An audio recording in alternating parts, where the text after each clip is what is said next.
أشهد أن محمدا عبده ورسوله صلى الله تعالى عليه وعلى آله وصحبه أجمعين. أما بعد فقد قال الله تبارك وتعالى في كلامه المجيد: أعوذ بالله من الشيطان الرجيم. بسم الله الرحمن الرحيم. اذهب إلى فرعون إنه طغى. اذهبا إلى فرعون إنه طغى. আল্লাহ সুবহানাহু ওয়া তাআলার মহান দরবারে শুকরিয়া জ্ঞাপন করছি, যিনি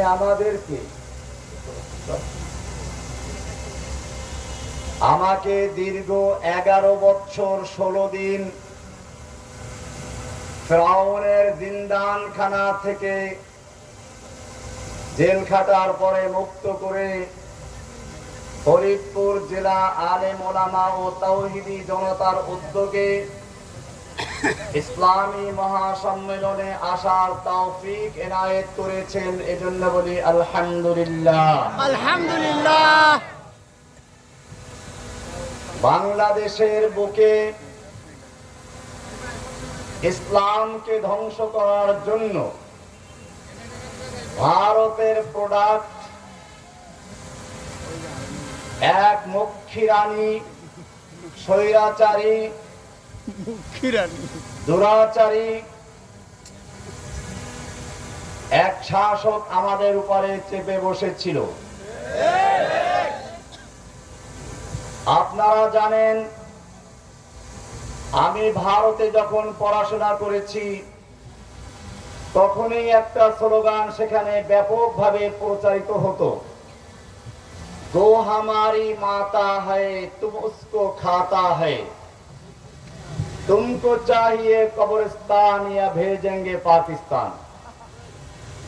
গরু মোদের মা, তোমরা তাকে খাও, তোমাদের হয়তো পাঠাবো পাকিস্তান, নইলে কবরস্তান।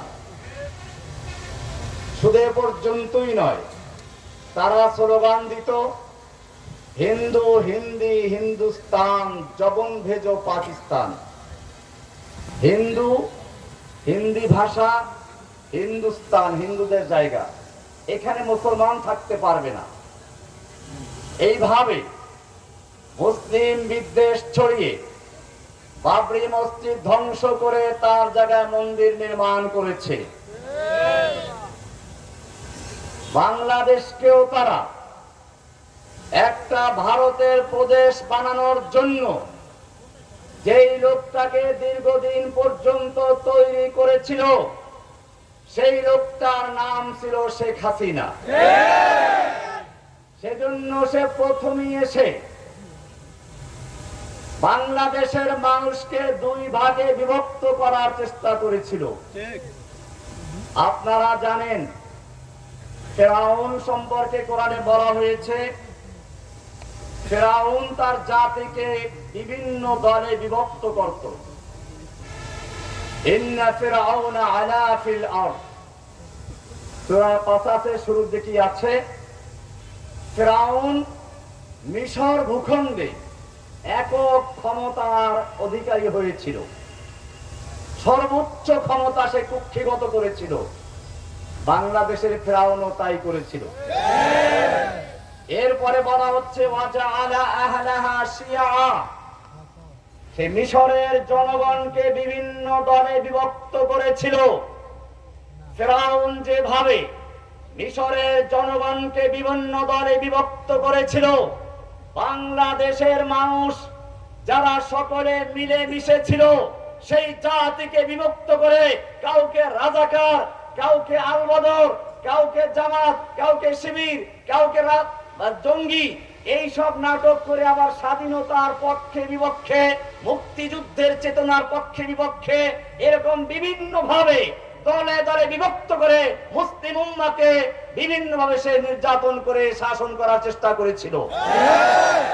যার কারণে আপনারা জানেন প্রথমবার যখন এই হাসিনা ক্ষমতা এসেছিল, এদেশের লক্ষ ওলামায়ে কেরামদের ওস্তাদুল আসাতেজা শাইখুল হাদিস আল্লামা আজিজুল হক সাহেবকে জেলে পুরেছিল।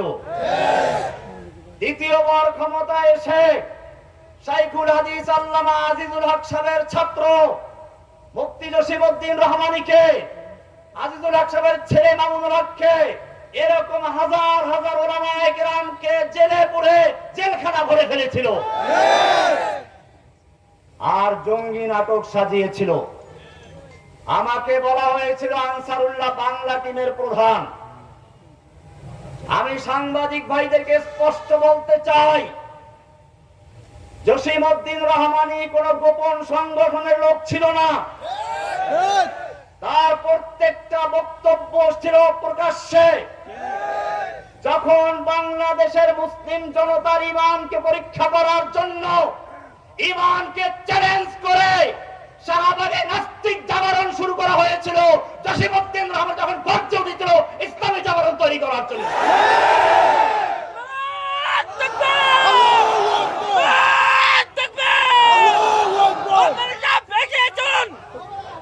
জঙ্গি নাটকের দিন শেষ, জসিমউদ্দিন রহমানের বাংলাদেশ।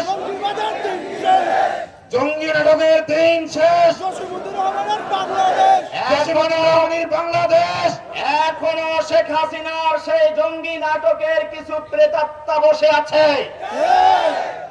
শাসন যন্ত্রের ভিতরে এরা লুকিয়ে আছে। সুযোগ পেলেই এখনো সেই হাসিনার মতো বলতে থাকে জঙ্গিবাদী, তাকফিরীয় মুক্তমুখ। আমি স্পষ্ট করে বলতে চাই, বাংলাদেশের মুসলিম জনতা, বাংলাদেশের তাওহীদি জনতা এবারে ঐক্যবদ্ধ হয়েছে। এরপরে যদি কাউকে বিচ্ছিন্ন করার চেষ্টা করা হয়, কাউকে জঙ্গিবাদী বলা হয়, তাওহীদি জনতা তার মোকাবেলা করার জন্য মাঠে রক্ত দিতে দেওয়া হবে না। আমি আমার তাওহীদি জনতাকে জিজ্ঞেস করতে চাই, বাংলার জমিনে তাওহীদি রাজ কায়েমের জন্য যদি বুকের তাজা রক্ত রাজপথে ঢেলে দিতে হয়, তোমরা তৈরি থাকবে কিনা? ইনশাআল্লাহ। জিন্দাবাদ তাকবীর। জঙ্গি নাটকের দিন শেষ, খুনি হাসিনার দিন শেষ। আজিজুল হক সাহেবকে দিয়েছিল পুলিশ হত্যা মামলা। এদেশের কোরআনের পাখি বলা হয় যাকে, আল্লামা সাঈদী সাহেবকে বলা হয়েছিল রাজাকার। তিনি জেলখানাতেই শেষ নিঃশ্বাস ত্যাগ করেছেন। ভাইয়েরা আমার, এদেশের যারা কোরআনের কথা বলে, হাদিসের কথা বলে, যুবকদের মধ্যে যারা ইসলামের চেতনা তৈরি করার সক্ষমতা রাখে, এদের সবচেয়ে বড় শত্রু হচ্ছে সেই সমস্ত ওলামায়ে কেরাম। এরা আলেমদেরকে বরদাস্ত করতে পারে না। এই কারণে মনে রাখতে হবে, এক এক করে ওলামায়ে কেরামদেরকে বিভক্ত করার চেষ্টা করেছিল, এখনো করা হচ্ছে। সেজন্য আমাদের স্পষ্ট বক্তব্য, এখন থেকে আমাদের মধ্যে কোনো বিভক্তি নেই। আমি একটু শুনেছি আমার পূর্বে আল্লামা হারুন ইসলামাবাদী সাহেব বলছিলেন শত্রু চিনতে হবে। এটা খুব গুরুত্বপূর্ণ বিষয়। কোন এক আল্লাহওয়ালাকে জিজ্ঞেস করা হয়েছিল, আপনি এই স্তরে কিভাবে উপনীত হলেন? তিনি বললেন, আমি দেখলাম দুনিয়াতে এমন কোন লোক নেই যার কোনো বন্ধু নেই। ল্যাংড়া, লুলা, আতর, কুড়া, বোকা সবার বন্ধু আছে, আমারও কেউ বন্ধু আছে। কিন্তু আমার বন্ধু কে আসলে? দুনিয়াতে কেউ স্থায়ী বন্ধু নয়। সব সমস্যার সমাধান দিতে পারে আল কোরআন। আমি কোরআনের কাছে জিজ্ঞেস করলাম আমার বন্ধুকে, কোরআন আমাকে জানিয়ে দিল আল্লাহু ওয়ালিয়্যুল্লাযীনা আমানু। মুমিনদের বন্ধু হচ্ছেন কে? আল্লাহ। এবারে আমি চিন্তা করলাম, দুনিয়ায় এমন কোন মানুষ নেই যার কোনো শত্রু নেই। যত ভালো মানুষ হোক তার শত্রু আছে। আমার শত্রুটা কি? আজকে যে শত্রু সে কালকে বন্ধু হয়ে যায়।